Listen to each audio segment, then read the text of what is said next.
As Leo Tolstoy said, anything is better than lies and deceit. Well, is it? We have two questions today that I want to answer on this episode. One is pretty straightforward. Do you trust the cell phone tower that your phone's connected to? Right now, this instance. What about tomorrow?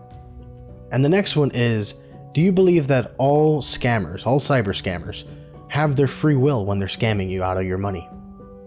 Let's answer those in this episode of Exploit Brokers.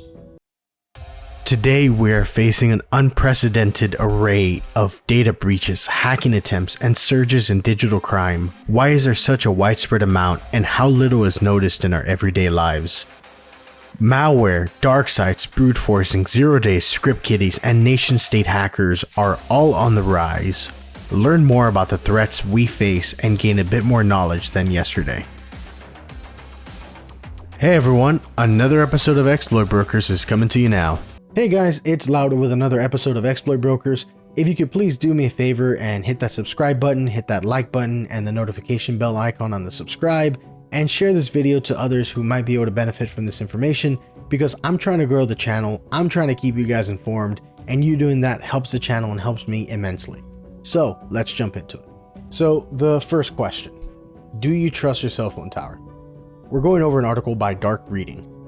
Smishers stand up fake phone tower to blast malicious text.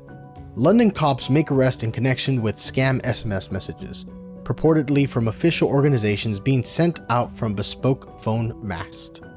So what is a phone tower, or a fake phone tower?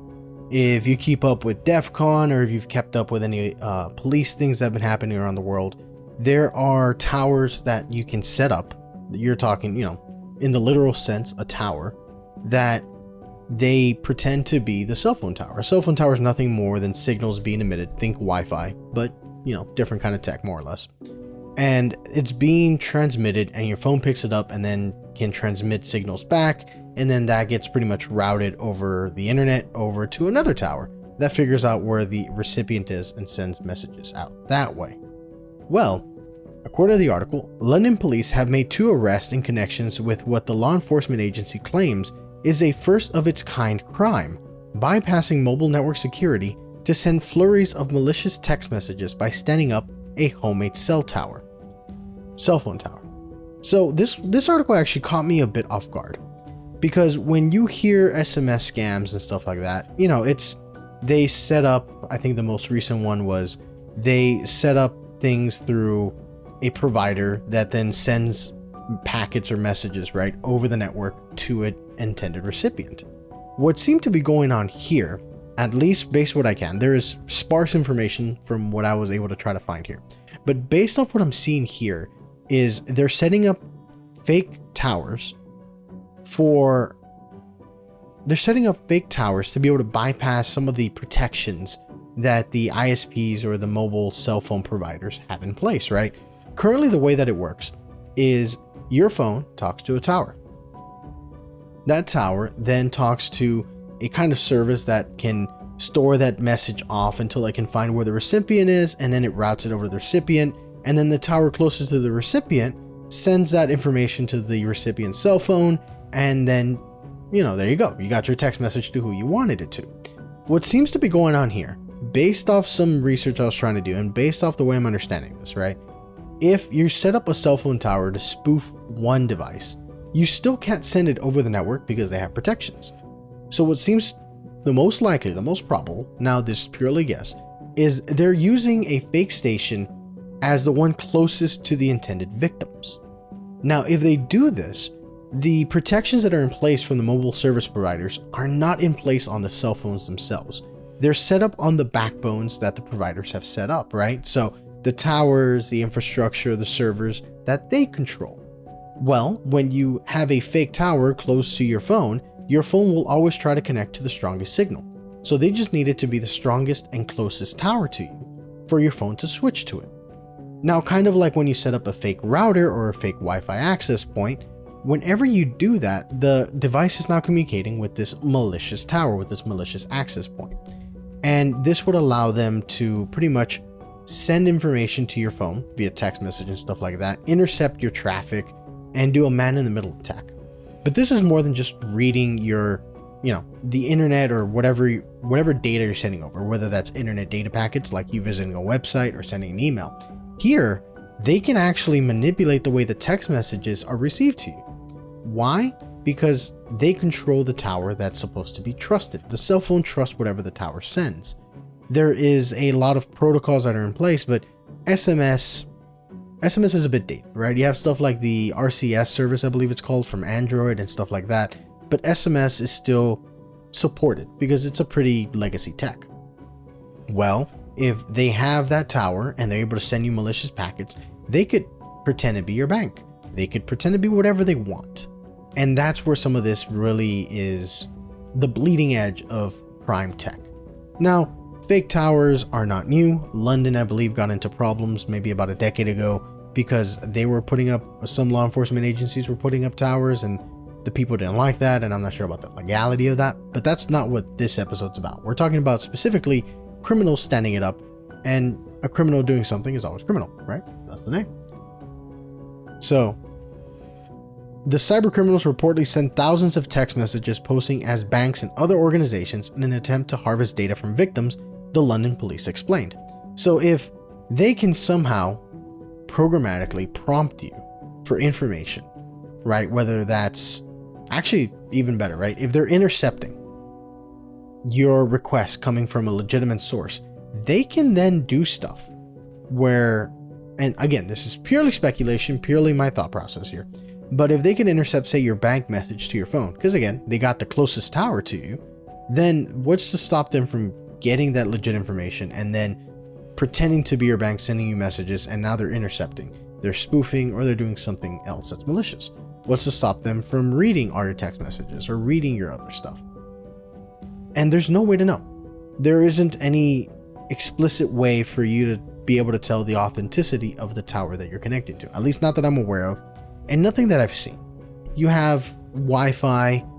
There's certain ways to tell, right? The way you connect, DNS. There might be some ways to tell. It's been a couple years since I've tried to mess with Wi-Fi, but sure enough, there isn't any way that I know of. And if you guys know, please leave a message in the comments. There isn't any way that I know of to actually tell if the tower you're connecting to is authentic, the way that you might be able to detect if there's a man in the middle Wi-Fi, or a man in the middle, a router or something like that intercepting it. But that's kind of a very interesting thought process, right? Can you trust the tower? The answer is no, not always. So be careful, right? Even VPN and all that, there's ways to make SSL. There's attacks that bring SSL down a level, and then you can try to do a vulnerability on a older SSL version. I think we're on TLS 2 or 3. I don't know, somewhere in that realm. But I know there's attacks that if you can bring down the version, you can then attack the older vulnerable version. And now for the next article. Another article by Dark Reading. Forced labor camps fuel billions of dollars in cyber scams. Greater collaboration between financial and law enforcement officials is needed to dismantle cybercrime scam centers in Cambodia, Laos, and Myanmar, which rake in tens of billions of dollars annually and affect victims worldwide. So this article is why I pose the question of, do you believe all scammers have their free will when they're scamming you? And the reason I bring that up is because as you have a lot of places where you have essentially slaves. If you're being held against your will to do something, it's a slave. So forced labor is just another word of saying slave. So if you have these people who are taken against their will to do something, well, we should be standing up to that. The government should be doing something. Slammed by border closures in 2020 due to COVID-19 pandemic, as well as by increased scrutiny by authorities, Chinese crime syndicates posing as investors shifted their operations from illicit gambling houses to online cybercrime fraud. The strategy has proven to be phenomenally successful. 4 years later, the syndicates continue to take advantage of chaos and corruption in a number of Southeast Asian countries to steal billions of dollars from vulnerable victims worldwide through romance scams and other Long Kong cyber fraud, aka pig butchering. Operating from cyber scam centers in Cambodia, Laos, and Myanmar, the cybercriminals have a second set of victims as well, job seekers from China, India, the Philippines, and other countries in the region lured with the promise of good-paying jobs at reputable firms, but instead trapped in camps, forced to conduct the scams. So here's where I'm talking about. You have people who are either desperate for a better paying job or have an opportunity to try to get ahead in life because they found something that pays more, allegedly. They get to these places and then they're pretty much held against their will, right? You have people from China, India, Philippines, and a few other countries in the region that are being sold on, hey, this is a great job, and then they go. And just like that, they're being thrown into a dystopian nightmare where they're being held against their will and trying to scam poor Aunt Susie out of her life savings by pretending to be Ricardo across the world, this billionaire who just needs her to send $5,000 so he can send her millions of dollars and fly her over. Is that what's happening? Seems like it. And it's not the first time you've heard about these scams, but it's the first time at least I've heard. And granted, I'm not always looking into scams, but this came across some of my feeds and I found it interesting, which is why I'm bringing it to you guys, is that they're being held against their will. And I know that's the part that I keep bringing up, but a lot of the times whenever you hear about scammers and you hear about all this, you tend to have no good feelings toward them, right? You think they're just out there to get your money, they're making a cut, etc. But if these are truly being held against their will, and if they were, lured out because of a good job and then put in a forced labor camp, a slave camp, my heart goes out to them, right? No one should do anything against their will. No one should be enslaved. No one should be in a forced camp. It's just not the way to treat your fellow humans. We're only on this earth for so long. And to be willing to imprison somebody for $1 or for money, it's evil. So let's keep reading. The cybercriminal operations have likely siphoned out more than $64 billion over the past 3 years, as governments have struggled to first recognize the problem and then find ways to fight the growth of the operation. So first, they didn't even look at it, and now they're having trouble figuring out how to fight it. That's comical, in my opinion. You have these large, they look almost like penal colonies, but you have large numbers, hundreds of thousands of people that are held inside of these compounds that are basically perpetuating quite sophisticated online scamming called pig butchering. He said, "This is a very new form of crime that the US is only becoming more aware of as a threat to US and regional security." Yeah, because you have these huge houses that are operating, you have tons of forced labor and slaves, and they're pretty much running farms for cyber scams, right? Think bot farms, but at least most of them should be consensual, right? You're working at a bot farm, you're doing X amount. But here, they're not only doing illicit activities, but they're doing illicit activities against their will, being held captive. It's insane. It's to see this still happening in the 21st century, it's just sad. Now, nations affected by these cyber scams are only starting to get a handle on the scope of these organizations responsible for the attacks. And that makes sense. If this has gone under the radar, I was listening to a podcast by Jack Resider, Darknet Diaries. Check him out, love his stuff. But I was listening to a podcast from him, I don't know, a couple months ago, and it stuck with me because one of the scams they were doing was essentially, or not he was doing, but one of the scams he was covering was this online companies that are setting up fake fake universities. And they get people to try to scam the system. You can suddenly click through all your exams and finish an entire semester's worth of courses in like a month. So you just keep buying courses and you can eventually buy your way through a degree, which should take 4 to 5 years, takes you 6 months and $20,000-$30,000. It sounds great until you realize you're getting scammed. There is no free lunch. There is no getting out of the hard work. And when people look for shortcuts, that's when things happen, right? There's no get rich quick. There's just get scammed quick. Countries in the region affected by the human trafficking component of these organizations, however, recognized the trend much earlier. In 2022, for example, China, Indonesia, Pakistan, Thailand, and Vietnam issued warnings to their citizens about the compounds, and a coalition of 35 human rights organizations called for the Cambodian government to shut down these camps. Now, that's the worst part about this.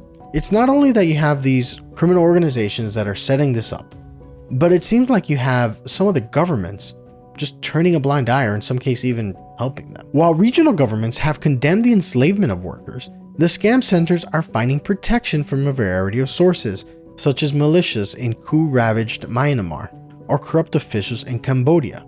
Protection funded by the enormous profits reaped by the criminal organizations behind the scam centers. They're paying off locals. They're paying off other criminal organizations or corrupt officials or militias, right? If you don't have a proper government in place, like what seems in Myanmar, if you have militias and they're in a coup and they've taken over, there's no stable government. That's somewhat understandable. But Cambodia, the fact they have corrupt officials means they have some sort of organizational government or some sort of government organized. And you just have people that are lining their pockets at the cost of essentially blood and sweat. And I hope they find that their ways are horrible and make a change, but it's unlikely most of them will. Now, for the more of the article, right, we talk about the money behind it. The money behind it's pretty insane. So right here, the annual revenue of the scam centers, if you're looking at Cambodia, Laos, Myanmar, Thailand, and Vietnam, is almost 44 billion. And that's 40% of the GDP of Cambodia, Laos, and Myanmar. Think about it. That is 40% of their gross domestic product is illicit crime. Of course they're not doing anything. They're corrupt. 40% of all the money generated in that country is illegal, technically. It's a travesty. Now, in an analysis by two researchers at the University of Texas, there's also a huge amount of this that's linked to cryptocurrency. And the reason I bring that up is cryptocurrency is relatively harder to regulate. And what I mean is, even if you try to sanction a country, if they have crypto's distributed. Assuming you're using a normal coin, right? Think Bitcoin, Ethereum, even some of the altcoins, a lot of them are still decently good, and they still have a distributed no trust or zero trust architecture.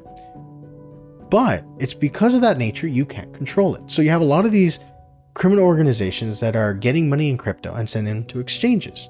Well, it was found that $75 billion had traveled through crypto exchanges over the past 3 years, only to end up in wallets linked to fraudsters. And to me, that's also kind of crazy, because that money, once it enters an exchange, can't do much unless it either goes to somewhere that also accepts crypto, or it can get to exchange for cash, which means these crypto exchanges probably and most likely know they're getting a huge amount of money illicitly, or from wallets that are illicit, and they're allowing these wallets to continue to do business on their platform. And that I also find disturbing. And if they don't know, okay, fine. Let's say for the sake of argument, they don't know, they get a pass. But I'm fairly certain they do. We won't know. Only they know if they know, right? But when you have articles like Dark Reading talking about it and several other places talking about it, it's kind of the open secret, right? And if they know, they should be trying to do something about this. Now, there is some good lining, or there's a silver lining to this, right? Is that a lot of police are starting to get help from banks to do something about this. In 2020, the media has increasingly covered the scam centers in Southeast Asia as human trafficking epidemic. Yet worldwide, the problem of lucrative cybercrime campaigns that have financed a criminal syndicate has only slowly been recognized. In Myanmar, for example, the government brought to power through a military coup in February of 2021 has failed to stem corruption that has supported the cyber scam centers. And in Cambodia, complicit officials have the propensity to cover up the problem, have led officials to downplay the issue. You even have so much as the port city of Sihanoukville, and I mispronounced that, apologies, in Cambodia, converting ailing casinos into guarded facilities housing cyber scammers, according to reports. Now, this is according to reports.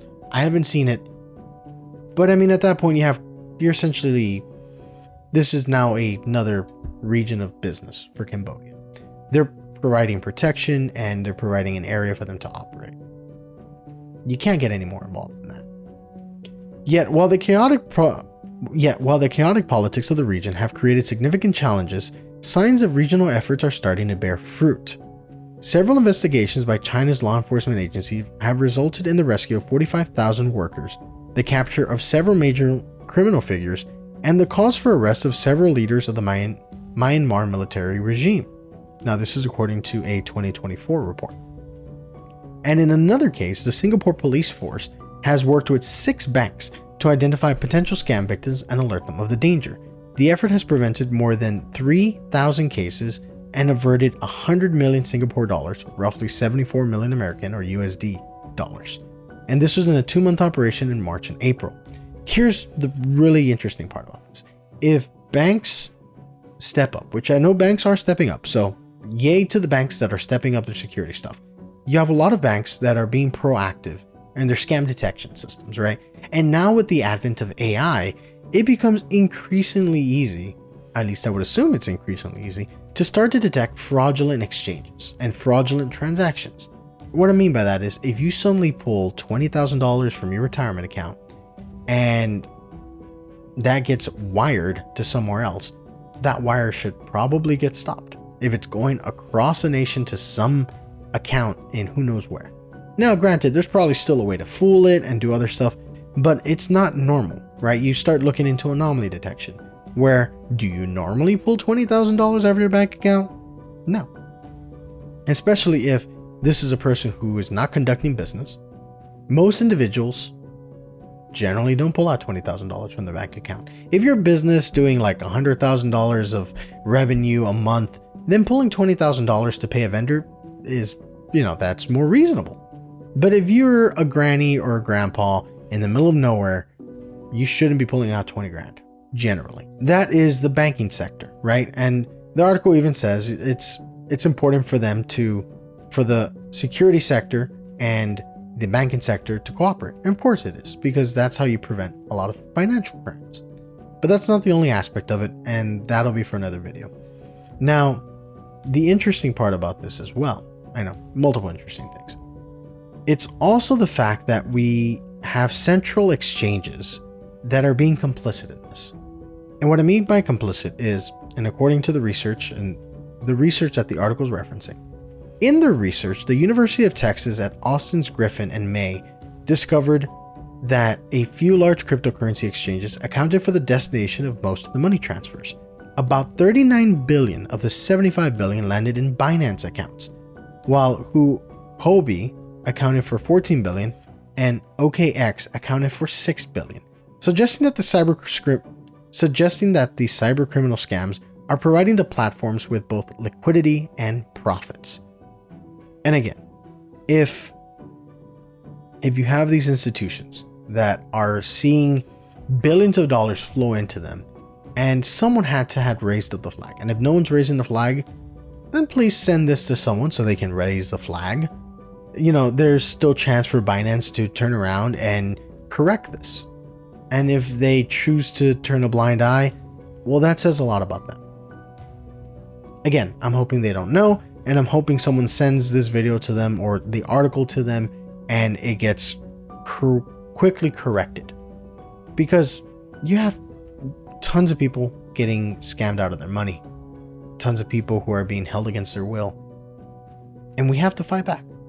Now, global regulators and law enforcement need to see the big picture and not just focus on the individual crimes, because the crypto companies that appear legitimate are acting as entry points for the illegitimate activities of these organizations, the two researchers argued in their paper, and I totally agree. If you have companies that are complicit in the washing of illegal funds or in the transfer or handling of illegal funds, you're technically being an accomplice to a bigger problem. Now, from a legal perspective, I am not a lawyer. I don't know the full, how much they're liable, how much they're not. I am not talking about this from a legal perspective. From a cybercrime, cybersecurity perspective, they need better control of their operations. If they're turning a blind eye to this, then it's obvious where the company stands, and it's not with the people. If they don't know, and I truly mean if they don't know, then they don't know. And someone should bring it up to them, and they should be able to correct it and have time to remediate it. But it ultimately comes down to intent and knowledge. If they have the intent to correct it but don't have the knowledge that something's wrong, you can't truly blame them. Someone should tell them, and if they choose to not act on that, that's different. But if they have the intent to let this keep going, and they're choosing to be ignorant of that knowledge, which means they know it's happening, they choose not to admit it. Again, you see where their intentions are. Now guys, this was meant to answer the second question that I posed. Do all cyber scammers have free will? And the question is answered pretty straight. No, not always. No, you're still going to have a lot of scammers that through their own free will, whether it's because they're getting a paycheck or because they're getting a percentage of the scammed money. You even have people that are recruited even stateside or even, wherever the country is, you have some people who work on behalf of the scammers and blah, blah, blah. To those people, shame on them. If you're doing illicit activities and hurting other people, you should stop. But hey, I'm just some programmer with a YouTube channel. So thank you guys. I want to thank you for staying to the end of the episode. This has been another episode of Exploit Brokers, and I'll see you in the next one.